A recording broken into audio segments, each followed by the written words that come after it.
आहोत शिवा स्टॅच्यू बघायला. महादेवांची मोठी मूर्ती आहे ती बघायची आहे. चाय पिऊन बघूया.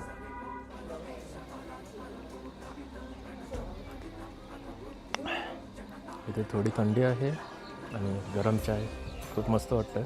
इथून आपण जाणार आता चाय पिऊन मोठी स्टॅच्यू बघायला.